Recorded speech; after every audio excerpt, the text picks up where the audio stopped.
It's Gem City Tonight with Andrew Mitakides, featuring music director Jay Stanton.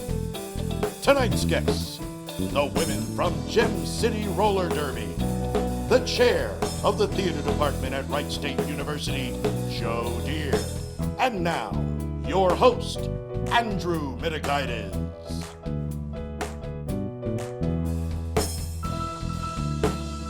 There we go. Yeah. All right. Two-take Andrew, that's what they call me. Anyway, good evening, ladies and gentlemen, and welcome to Gem City Tonight. I'm your host, Andrew Mitakides. Welcome to the end of 2019. You can clap for that. Please clap. Please clap for that. It's that magical time of year where single folks get ready for the biggest non-event ever when they try to find a stranger to kiss in the middle of midnight. I don't get why there's so much drama around it. Do you? I mean, there's so much hype. I mean, other than like the day of your birthday, why is there so much hype around midnight? Oh yes, the Me Too of decorations. Yeah, okay. Of course, when we think of New Year's Eve, when we think of everything, we think of the famed Dick Clark and the rockin' New Year's Eve, and more than 40,000 people that are jammed in New York City, just nuts to butts, just all the way through in the middle of Times Square. And speaking of another famous single ball other than Lance Armstrong, a lot of people, I don't know who writes these jokes, but this is good. Anyway, a lot of people don't know a lot of information about it. The ball is actually a geodesic sphere, by the way I said that right, 12 feet in diameter, weighs 11,000 pounds, almost 12,000 pounds, and the ball is covered with 2,688 Waterford crystal triangles that vary in size, just like most men in America, from 4.5 inches to 5.5 inches.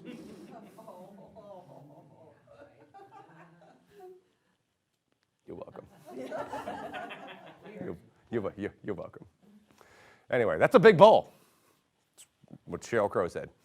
I'm just harping on Lance Armstrong for no reason. Whatever. Anyway, it's a glorious time, a time of new beginnings. All except that one time that where Dick Clark had the stroke in 2004, and he couldn't get out of the air. He was like, it's 9, 8, 7, 7, 7, 7, 7. It's like, can somebody give Dick a shove, please? I gotta get out of this year. I was like, please.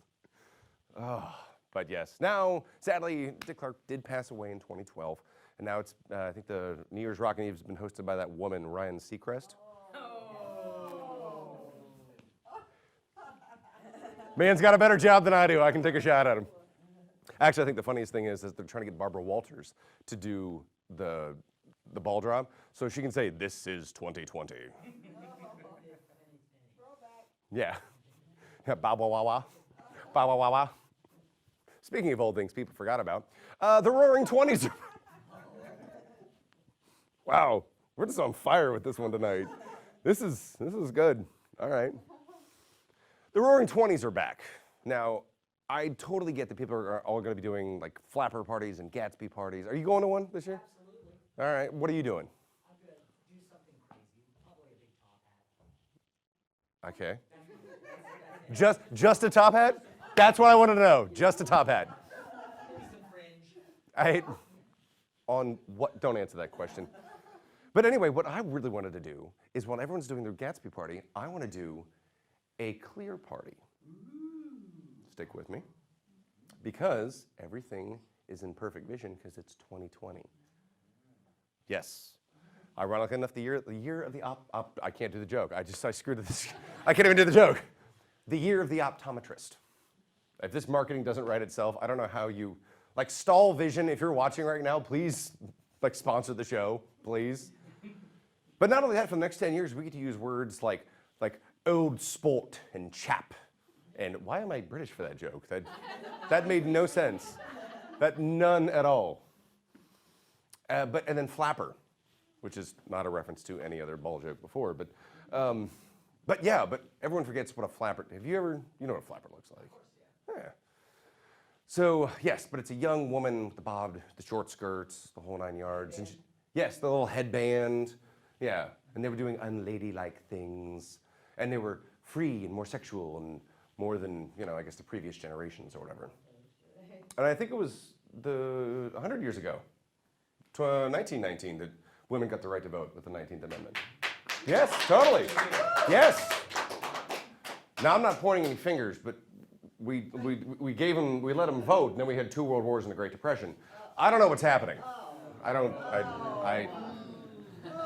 I'm so kidding. Women run my life, and I love you. I love you.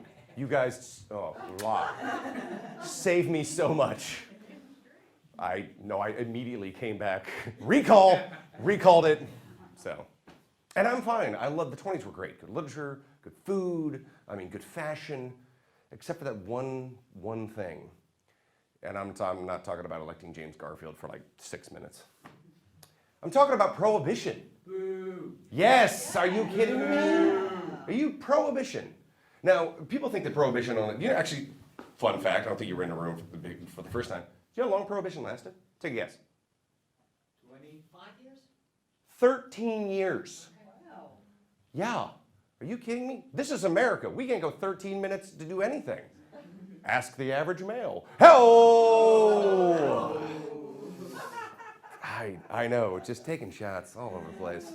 Anyway, but yeah, the 18th Amendment was ratified in 1919, banning the manufacturing of intoxicating liquors. And at 12 a.m., January 16th, 1920, closed, due to the Volstead Act, closed every tavern and bar or saloon in the United States. And this included anything that was an intoxicating beverage, which is anything 0.5 alcohol, which is generally my blood type. So that's normally what I'm marinate at. So, but that's just me. So, but this drove the liquor trade up. Underground people now there's speakeasies and instead of ordinary bars, and there's controlled liquor, bootleggers, racketeering, organized crime, like Al Capone. Think about that for a second. If you wanted a drink, you would call Al Capone, know the secret handshake or knock, and bribe someone just for a White Claw. Just for or a Zima. Actually my favorite is the meme where it's like, it's Fred from Scooby-Doo. Let's see who you really are, and it's a Zima, and they pull it up, it's a White Claw. Thank God here in Dayton, all you have to do to get a White Claw is just walk down the street. Actually, I think when you get off at the Dayton International Airport, they give you some Bill's Donuts, semester price, and then have a mango White Claw. Enjoy. We have lime, black cherry, whatever. God, mango. Oh, they're gross. Oh, they're so bad. There's only one person I know that drinks the one. Ricky, if you're watching, oh God, just drink them all. I can't do it. Ugh. And by the way, if you've ever been iced, remember icing with Smirnoff Ice? Remember those? Yeah. It's really bad getting iced or dating my first wife. Anyway, hello. We did like a rim shot. I felt like 5 today. We got a great show for you tonight. Stick around, and we'll be right back with more Gem City Tonight. Oh, those were all dicey. Oh, all right. I'm just being, okay, I would be remiss if the camera's like crooked. We're gonna keep going now. It's okay. You can't see it, I can see it. So I'd be remiss if I didn't point out the fact that our amazing musical director, Amy James, who wrote all the music for the show, the opening and the close, is no longer with us. Now, but bigger and better things. She's going to get her music, her degree in music. She's finishing up at Miami. So we love her, and more power to you. Here's to you, sweetheart. Thank you so much. But now we get to have a little more fun because from the last episode, our Christmas episode, you probably remember John, who I called Jim. That was a great blooper. Has decided to come on board. So John, everybody, if you thought I was sassy, you ain't seen nothing yet. So welcome to the show, my friend. Your first official episode. Absolutely. So how does it feel? So great. What a great group of people. This is a lot of fun. Yeah. So we've been talking. You have some things planned moving forward in the future episodes. You want to give us a taste, or is it all secret under code? Oh yeah. For your eyes only. Yeah, it's a little bit of playing. I've got a little, some funny little when you a little. That's my rim shot. No. We'll We'll have lots of Yeah. do some fun stuff. Got a lot of friends in the industry here, and I've always been a solo instrumentalist, so it'll be fun to get some other folks to play with. And I wanted to touch on something we talked about for the last episode that you do for the Philharmonic. I want to touch on that again. Talk about what you do with the instruments and so forth, because I think it's such a great program. Well, it's through the Dayton Philharmonic Volunteer Association, and for years we've been collecting instruments for underprivileged youth in the Miami Valley. And so every year in the summer, we partner with Discover Classical at the classical music station, Sean Yu and his crew, and then also John and Karen Marshall from Grismer Tires, and we do a huge instrument collection. And this year and last year we got well over 100 instruments, which is quite a lot. Right. Folks have lots of instruments parked in their closets that are no longer being used, and so we want them to see the light of day and get in the hands of our youth. So we're building a strong musical community in our schools here. Nice. Yeah. Well, good. Yes. I think it's such a really cool program and everything you do and so forth. And this is going to be dangerous because you know where the bodies are buried, you know the secrets, you know the. So it's I'm just playing with fire. I'm just playing with fire. So we were talking about, obviously it's our New Year's Eve episode. That's why I'm dressed like Frank Sinatra. I've been tying a bow tie since I was 6. It's always crooked. Even Joe, who'll be on the show later, walked up and fixed it for me. By the way, I never get nervous when anyone's in the audience. One of the guests on the show tonight is my old professor, my old director. I'm like, I'm like, ooh, hope these jokes are good. So, yeah. But, so it's our New Year's Eve. So I got to ask, New Year's resolutions? What do you got? I really don't do that anymore. Years ago I gave up classical music for Lent, and then that's okay. What do you give up? Fish. What do you give up? I give up that. I give up Mozart. Yeah, well, that's a lot. Yeah, that was. Clearly, he didn't give up that much. Yeah, seriously. That was like right out of the quiver too. You were just like. Well, I think this year is going to be more of this. It's going to be a lot of patience this year. We're in for a trying year with the election coming up. I think it's going to be a lot of patience and a lot of compassion for stupid people. You know, John, I hate when you sugarcoat things. You really should just talk from the heart. Really open up. Unlock that piggy bank for me, baby. Unlock that piggy bank. What are you doing? I knew you were gonna ask, and you thought I'd have something prepared, and I really don't. I don't know. Continue just being yourself. That's a lot. I'm gonna drink to that. No, I want to, the last few months I kind of fell off the health wagon. I'm normally a big workout guy. Kind of the holidays and so forth, so I'm gonna jump back into that. And I'm doing, I'll say this on air. I want to run a 5K. Yeah. I've officially doomed myself on air. I think I can hear Lowell laughing in the control booth. No, he's not. No. I've always wanted to do, before we got popular, I always wanted to do one of those Tough Mudders. Oh, sure. Yeah, I always wanted to do those. And then I was like, that's going to mess my hair up. So I can't do that. So. Get your little skull cap. All right. I know last year, because we're coming up on a year doing this show. Really? Yeah. It's crazy. Yeah. Crazy.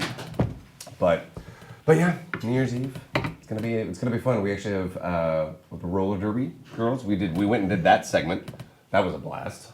And I was like, no, I'll totally put on the skates. It'll be fun or whatever. And I saw what they did. I was like, nope, not getting out there. Nope. I was like, that's not happening. Not without a We actually have a roller derby girl in the audience right now. So Okay. Misty's here, yeah. Oh, I play rugby and you're insane. Just throwing that out there. So, and then Joe's gonna come on. We're gonna talk the wonderful program at Wright State and all they did, which I was lucky to be a part of. And then he's gonna just blow our minds while he's got a little performance for us. It's going to be great. So I saw him warming up. I know, right? I totally want to do it. I can't. I'm just. Oh, it's just the sound of it sounds so cool. It's all right. All right. Well, we've got a lot coming up. We'll be right back with more Gem City tonight.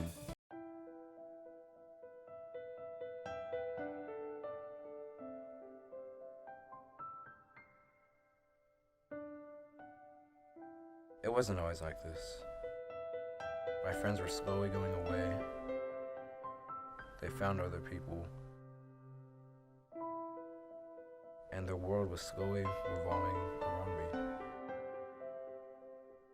With my classes becoming harder and harder, and the constant stress of applying to college, it seemed like suicide was the answer to all of this.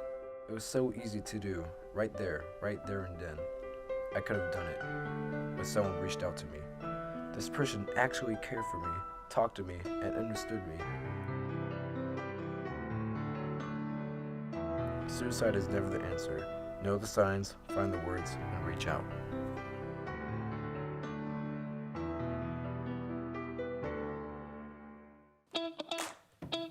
All right, welcome back to Gem City tonight. Now we can clap. Now you can.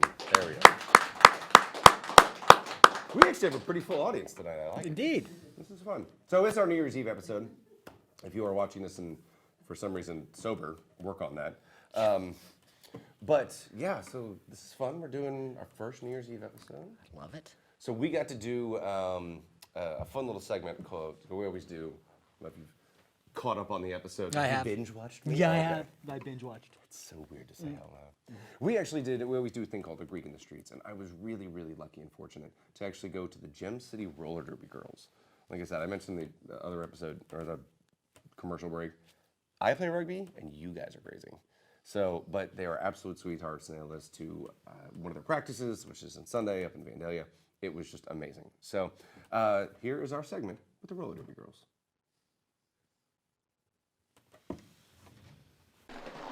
All right, we're here with Archangel. We're not using real names today, so except mine, obviously. So this is amazing, and it's just so. First off, I want to talk about your nickname. Where'd you get your nickname? So you're allowed to choose your own derby name. No one really chooses it for you. I got mine from a love of a TV show, actually, Supernatural. Things that Love are the show. Totally get it. Really? Totally get Great. it. Totally get it. So, but I wanted to still make it generic enough that it had more meaning. So I'm Archangel Anarchy is my full derby name. My short name is Arc, so that's what you'll hear people call me on the track and around the league. Speaking of the league, okay, I'm gonna try to say all this. It's the World Flat Track. No, I'm already screwing it up. What is it? It's okay. So Gem City Roller Derby is a member of the Women's Flat Track Derby Association, WFTDA. And you were founded in 2006. Yes, Gem City. And what a lot of people don't know is you're internationally ranked. Yes. 56th? 57th out of over 350 leagues worldwide. Worldwide. Yes. Right here in Dayton, Ohio. Yes. We That's- worked really hard for those rankings. I think we broke 100 last season, so I think in 2018. That was our first time. That was the first time we even had a shot at a regional cup. This year, we actually made it, and we competed in the North America East Continental Cup. That's what I want to bring. There's regions, right? Yes. So we're in North America East. And Yes. there's North America West, and then you said there's Europe? I think so. You might need to check it. WFTDA.com will tell you. That's a WFTDA. It's like a mouthful. People like to say it like a word, WIFTA. Right. But some people will tell us like it's not. That makes way much more sense. Can we just say WIFTA? Yeah, we can say Lazy? WIFTA. WIFTA. So we were talking about how you get involved. How did you get involved? I admittedly am one of many who saw the movie Whip It, and Counts. we were like, oh, that looks really cool. I didn't have the means to join anything at the time. I went to see one game, it was while I was in college, kind of forgot about it. They're called bouts, right? I want to get Yes, that right. They're called they bouts, are okay. called bouts. Okay. The WIPTA is kind of, we're allowing that transition to just calling them games. Okay. A lot of people still love to call them bouts. And this season is what, January to So the Gem City season is typically January to June. WIFTA will allow rankings for games played December through June. Okay. June is the cutoff, so they can seed you into one of those regional cups or the championship, the world championship. And if someone wanted to, watching right now wanted to join, it's just open, just like show up, email, or like how do you get involved? So it depends. You can visit gemcityrollerderby.com/join. gemcityrollerderby.com.join. And you'll find some information depending on how you want to get involved. Okay. If you think you want to be a skater, an athlete with the league, then you'll have to look out for open recruitment. Most leagues have a specified period of time, so we can focus on that recruit's development. Gem City will have in 2020 3 months, January, let me make sure I get this right, Yeah. April, Because we're moving into 2020. yeah, and September. So Okay. January, April, and September, all month long, there will be designated practices where we'll focus on recruit development. That sounds like the alarm. It's fine. We're already setting stuff Fine. off here. We're fine. We're great. So one of the main things I want to touch on, this seems like a real big family. It is. It is. So everything about Gem City and really even WIFTA is it's skater-owned, skater-operated, skater-run. We were the first ones to get involved. We're the only ones to care about it for quite a long time. So it matters to us to take care of the people who are involved and make sure that we're taking care of each other. So we're maintaining that, and as we grow, every year we get a little more professional, a little more organized. So we transitioned from being Gem City Roller Girls to Gem City Roller Derby. We're really branching out and fleshing out our team management and organization management aspects of our nonprofit.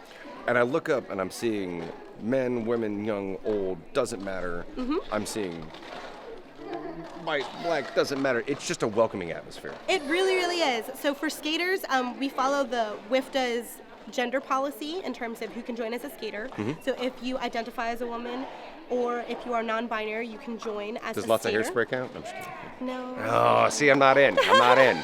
But we have official roles. So you saw we have referees who skate. I heard an NOS, a non... NSO, a NSO. non-skating official. All right, that's what I heard. So if you're not comfortable with the aspect of skating, but you like derby and you want to get involved, you can be an NSO. We definitely need them. They essentially control every other aspect of the game. So anyway, doesn't matter. If you want to be around it, there's something to do. There's something to do. We had a couple of people join us last year actually on just a volunteer status. So they really mainly help us on bout days, and of course we still welcome them into the fold of the family. They can visit us on practice days, even if they're not doing like a particular thing related to drills or the practice. We have them. We have banquets every year where we kind of give each other awards, give each other recognition, and kind of honor That's the fun. work that we put into this every year. No one pays us for this job. We're a completely volunteer-run nonprofit sports organization. We know in what that's Dayton. like. So yeah, a lot of people put in a lot of work for this. That's awesome. So one more time, Jim, how do we find you? GemCityRollerDerby.com. You can just Google probably Roller Derby Dayton and yeah. you'll find us. Facebook, all the social media platforms? Have all the social media platforms. We're most active on Facebook. That is also where we'll have our bouts posted. So we have a couple of dates in 2020 to look forward to. April 4th will probably be our home opener Okay. for the competitive season, April 4th. Then we'll have another game May 16th and June 6th. All three of those games will be at the Montgomery County Fairgrounds. Nice. Then we have our recreational season, which is about September to November, so one game a month. Those dates are September 26th, October 17th, and November 7th. And all available on the website. All available on the website. We're gonna, if it's not there yet, it will be there soon. Because nonprofit, we're working on it. Totally get it. It takes a minute sometimes for us to get up to date, but if you want to keep up with us, definitely follow us on Facebook. That's our biggest one. But we also have Twitter, Instagram, Snapchat, the whole nine. Well, from Gem City to Gem City. Thank you Yes. so much. Thank you. All right, we'll be right back. Did you see what they were doing? Yeah. My Eyes are bruised just thinking about it. That's crazy. And then I had to know what a jammer was and what are some of the terms? Jammer? Pivot. Medic. Cocktail? Are you kidding me? Help. Oh, no, they were absolute sweethearts, and It was an honor to be there. So you can find all of their stuff, Gem City Roller Derby. You can Google them. They're on Facebook. They have a website. They have a schedule. Their season is coming up. They're just, go support them, love them. We're supporting them. We're actually going to sponsor some of their stuff. We're going to work with them. So they're great. So, all right, when we come back, my dear friend Joe Deere is going to be here. So stick around for more Gem City tonight. Yay.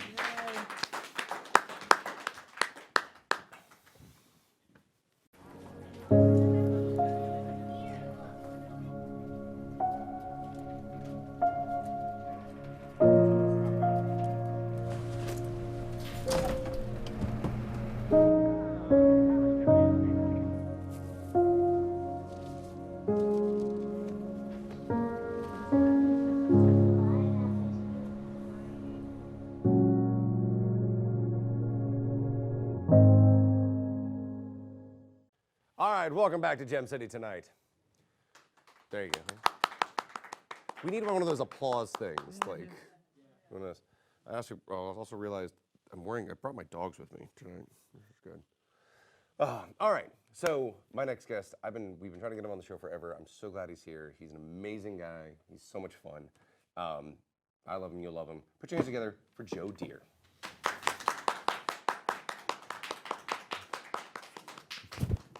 Welcome, welcome. Thank you so much. It's great to be here. Thank you for coming on the show. My pleasure. We've tried to book this a couple times. Yes, life gets in the way. Yeah, it does. So, wow, I don't know where to start. Like, you have such a beautiful past with theater and everything you've done and so forth. Did you have the acting bug young as a kid? Yeah, I think I did. You know, I thought I started sometime in junior high school. But then I talked to my brother, and he says, "Oh no, you were always dancing around. You were always dancing around." I started as a dancer. I'm one of those guys who, as a kid, I would watch the afternoon movie. This is before cable. Yeah. So we would have to wait. You see either the afternoon movie or the midnight movie, whatever was on after Johnny Carson.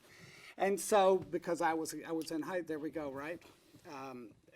But I was a kid, so I would get home from school and rush home and see the afternoon movie, and I always thought, oh my God, Fred Astaire, Gene Kelly, Bill Robinson, all these great musical dancers and that kind of thing, these stars in the musical movies, and I wanted to do that. And finally, I badgered my parents into letting me, take dance classes. But sometime in my 20s, my mom and dad had a Christmas party. And they invited some neighbors over, and I hadn't seen any of these people for years. And one of them says, oh, you're the guy who used to dance around in the yard when you were taking your dog out. So I guess it started early. Yeah, but I was lucky enough to have parents who supported it, and they were behind me and said, okay, you want to do this? My dad said, the only thing is you just got to get good at it. So I thought that was all right. That's not such a bad stipulation. And you've made a career of it. You have done. We would be here till St. Swithin's Day, saying everything that you've been in. But what was of all the mediums and stuff you've done, musicals and so forth, what was one of your favorite performances? Well, golly, there's just so many. So I teach. I'm chairman of the Department of Theater, Dance, and Motion Pictures at Wright State now. But I started out as head of the musical theater program. And so many of the kids that come out to Wright State they've been bitten early, but they really are focused and they love it and they work hard at it. And anymore now, kids come in and you just think, how could you possibly have done all of that and you're 17 years old? It wasn't like that when I was coming up. But I ran to New York. I went to college. I got done in 2.5 years and ran to New York as fast as I could with the promise of a job on a national tour of The Wizard of Oz. And I had everything. I had costume fitting sheets. I had a little plastic clock that I still have of The Wizard of Oz, all these things for this national tour. The one thing I didn't have was a contract. Where do you want to stay when you're in rehearsal? All this stuff. Here's the itinerary. They never sent us contracts, and it got delayed, and then eventually, I guess they're not answering the phone anymore. Oh. So that one disappeared. But it got me to New York, and that was really all that mattered. And so I just sort of started doing it, figuring it out, and you'll see a little bit later. But the first job I ever had in New York was tap dancing on the sidewalk. Really? Yep, right outside. So the theater where To Kill a Mockingbird is playing right now, the Schubert Theater, which is like, that's like Mecca for theater people. I would tap dance on the sidewalk out there, put out my mom sent me to New York with a casserole dish. And so I would put the casserole dish on the sidewalk. It's like, give me money. So that was my job for a while. And it's an interesting start. And eventually I found my way into the buildings. So yeah, no, favorites, golly, there's just too many, but I was lucky enough to dance on Broadway and to do some national tours and work with some pretty wonderful people. And you know, it's great when you can say, I lived that part of my dream. And then you get lucky and a new one comes along. Which we're going to talk about. I will toot your horn. We're going to go to commercial. When I come back, I'm going to toot your horn All right. for you. And we'll talk about Wright State because it's Great. such an amazing program. So we'll be right back with more Gem City Tonight.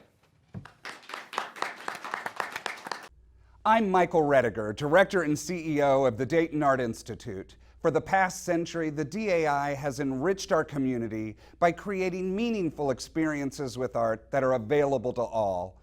Those experiences have inspired conversation, action, emotion, and so much more. From humble beginnings, the DAI has grown to be one of the region's premier fine art museums, with an awe-inspiring collection built through the generosity of many donors that spans 5,000 years of art history. It includes works by Monet, Rubens, Edward Hopper, Andy Warhol, and so many others, as well as significant collections of Asian art, African art, and works from the ancient Americas. In addition to our diverse collection, the museum offers world-class exhibitions, family programs, art classes, social events, and more. The DAI is also known for some of the best events in town, including Oktoberfest, Bourbon and Bubbles, Art Ball, and our Bob Ross Auto Group Jazz and Beyond series, as well as being a premier destination for weddings and private events. It is truly a community gathering space that is available to all. The DAI is committed to enriching our entire community by offering free and discounted museum days, offering discounted memberships and admission, and making free school tours available to students of all ages. Art has helped to shape and inspire and inform our community for 100 years. If all that happened in the last century, imagine what can happen in the next 100 years. The Dayton Art Institute is your art museum, and we hope you will help support this treasured community asset, whether it's visiting on a regular basis, becoming a member, or contributing to our annual fund. The DAI depends on your support, and we look forward to seeing you throughout the year. Here's to 100 years and to 100 more. All right, welcome back to Gem City Tonight.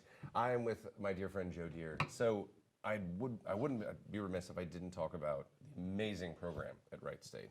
And say your title again. Well, I'm chairman of the Department of Theater, Dance, and Motion Pictures. Which I was at one point fortunate enough to be in. Yes, it was great. Yeah, it was proud to call you a Wright Stater. It was an honor, and I honestly tell you the moment when I got sitting in Starbucks at the Dayton Mall, and I got the call that I was in, and the first thing out of my mouth was, "What? What? Me? No. But my class had like about 25 people in it, but then I learned there was only 2 people that were just, like back then, were just theater, because everyone did musical theater. Well, yeah, and it depends. You know, we have a lot of people audition to get in the program. Probably about 500 students a year audition to get into acting or musical theater, and we take about 16 a year in each program. So they're from all over the country, and they come here to Dayton, and it's one of the top 10 programs in the country, correct? It is, well, on some lists, and those are my favorite lists. Those are the ones we only talk to. Those are the good lists. We've got students from all over the country, but it's a really big program. I've got students in acting, in musical theater, in design and technology, and I've got folks all over the place on Broadway, national tours, regional theaters who have come out of these programs. The dance program is fantastic, yes, and we've got students, you know, dancing with the Radio City Rockettes and major dance companies all over. Sarah, if you're watching, I know who we're talking about. Yes, exactly. Love her. Yeah, absolutely. And then the Motion Pictures program has, I've got Emmy Award winners, Academy Award winners. We just have a Tony Award winner from the musical theater program last year, a guy called Joey Monda, won a Tony Award as producer for Hadestown, and he's got 3 shows running on Broadway right now as a producer, right? Wow. Yeah, so pretty exciting. So it's really fantastic, fantastic graduate success, such an exciting program. If your audience hasn't seen a show out at Wright State University, Get there. you've got to come out. It's an Absolutely. amazing theater. It's Yeah. beautiful. I mean, you guys, not only so much is, like, even after I left the program, the alumni network is amazing. Oh, isn't it fantastic? Yeah. It's like, oh, you were a writer? Oh, you were at the CAC. Yeah. Spending time at the CAC. Yeah, the Creative Arts Center, absolutely. Oh yeah, and it's just so amazing. Yeah, it is.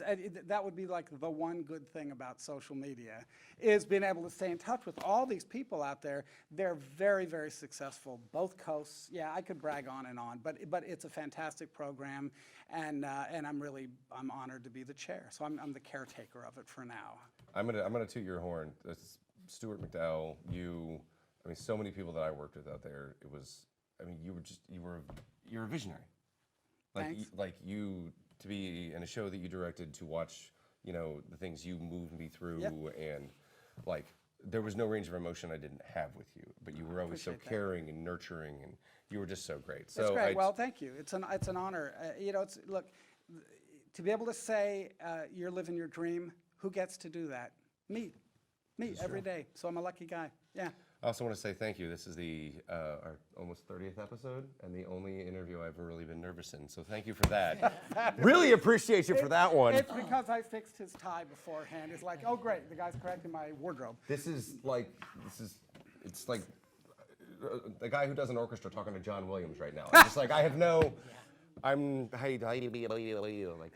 going to tell you, I'm so proud of what you do. I follow what you do in terms of your work with the community and suicide awareness and prevention, and you're a good man.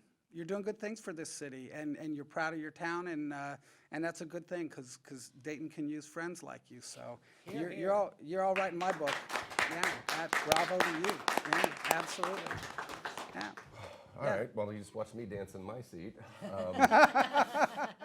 Now, speaking of which, you have I think these are yours. They are right? mine. Oh, yes, right. Because they don't fit me. So for those of you who don't know, he did it on the street. Now Joe's going to do a little performance. I'll dance on your sidewalk, right? Yeah, good. Deal. Yeah. That's the thing. The great tap dancer Gregory Hines, who did a million things, right? Great actor, Right. did concerts and movies and sitcoms and all sorts of things. He said on his tax return, he wrote as his occupation, tap dancer. Isn't that great? That's awesome. Yeah. So this is my 46th year as a tap dancer. Wow. Pretty great, right? Yes. Yes, let's have a hand for survival. You made it. He was warming up, and it was, even John and I were both like, are you kidding me? Well, I may have used it all up. I We'll hope see. not. Yeah. I hope not. We'll be right back for more Gym City tonight, and Joe is going to dance for us. We'll be right back. Hiney, tushy, badonkadonk, call it what you want, but talk to your doctor, because the American Cancer Society says colon cancer is a leading cause of cancer deaths in the U.S. I was diagnosed with colon cancer, but I might have avoided it completely if I just had my keister checked. So get off those juicy doubles and go get your rump shaker screened so you can say you literally saved your own Can we change padonkadonk? You there? All right, and we're back with more Gym City tonight. You guys can clap. That's good. It's like a thing. So you're gonna dance for us, and it's gonna be amazing. But the thing is, like we were talking through the break, you really hear people talk about tap dance anymore. Well, I mean, we have an instructor in the crowd and so forth, but like. I actually think tap is at a great place right now. There's the old generation of tap dancers, and we remember that from the MGM movies and all that kind of thing. And then there's a whole other tap culture that's largely African-American dancers, and some fantastic people with names like Honey Coles and Cookie Cook and Bunny Briggs. Fantastic group of people. And I was lucky, when I was a young man in New York, I got to dance with those older dancers. In the very last chapter of of their lives. So I pick up some of that, and I carry a lot of that history with me. But then we were talking about Gregory Hines. A guy like Gregory Hines he's the bridge. He's the guy who said, those people taught me, I became a star. He's the real first tap dancing star we had in years and years and years.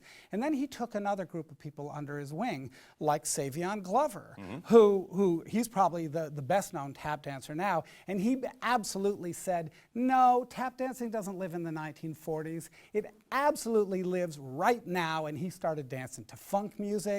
And he's got long dreads, and he's very political in his tap dance. It's an exciting time. So there's a whole generation, teens and 20s and 30s who are just killing it in tap. And all you got to do is go on YouTube and see just this panoply of excellent tap. So I think it's a different way of delivering it, and it's a slightly different audience than it used to have, but it's a great time for tap dancing. Have your moves over the course of 40 some odd years, have you like watched other people like, oh, I want to do that? Yeah. I mean, I'll say I still am really influenced by those teachers, people who taught me, who come out of that older tradition. In fact, just in the last couple of days, because Facebook. Like it's You're right, yeah. I'm watching Sammy Davis Jr. Yeah. Absolutely killing it as a tap dancer. I don't think a lot of people realize what a great dancer he was. I just learned. No, Did you know? absolutely. You know no what? clue. If America was not mired in racism in the days when he was coming up as a star, he would have been bigger than anybody. He sang like Sinatra, fantastic actor, danced better than anybody in the Rat Pack. All with one eye. And with one eye, With absolutely one eye. right. A lot of people don't know that. Yeah, spectacular guy. So I was watching Sammy Davis Jr. the other day, and I just thought, this man is a god. So people like that, and that's an older generation of dancer. That really is more influential for me. But there's a guy, Chris Irk, who comes back to Dayton every now and then, and he's very much a contemporary tap dancer and dances to more contemporary rhythm and music. It's all good, it's a big world, and there's lots of room for lots of kinds of tap dancing. Well, on that note, I will stop talking, and the floor is yours. All right, let's see what we can do.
Wow. Thank you. So the question I need to know is, if someone watching this right now, how do they get involved with tap?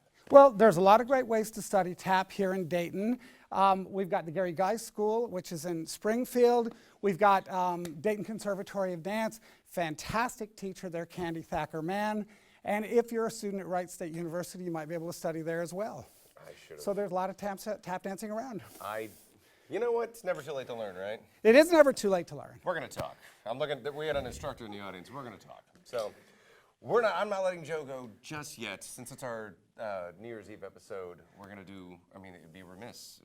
Can you stick around and maybe sing Old Lang Syne with me? Well, I'll do my best. What do you think? What do you think I do? Right, and we'll fix that in post, right? We'll auto-tune this baby. But we're not letting Joe go. But we'll be right back with more Gem City Tonight. Thank you.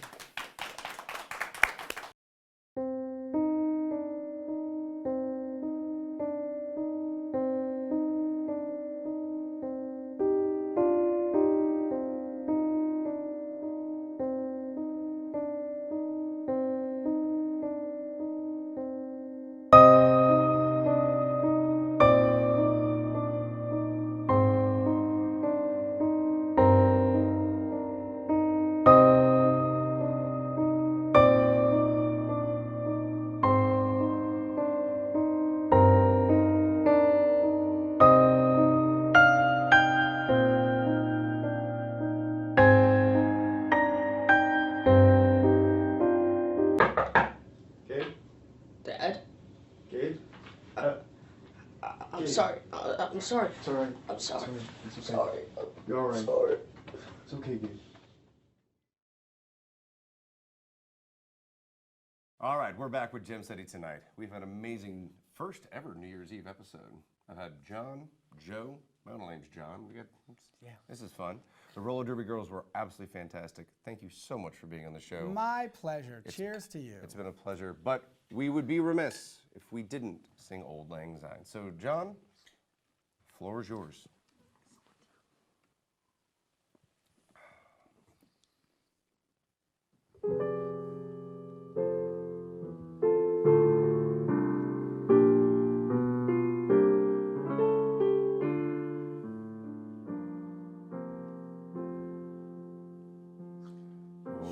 Should old acquaintance be forgot and ever brought to mind? Should old acquaintance be forgot and Lang Syne?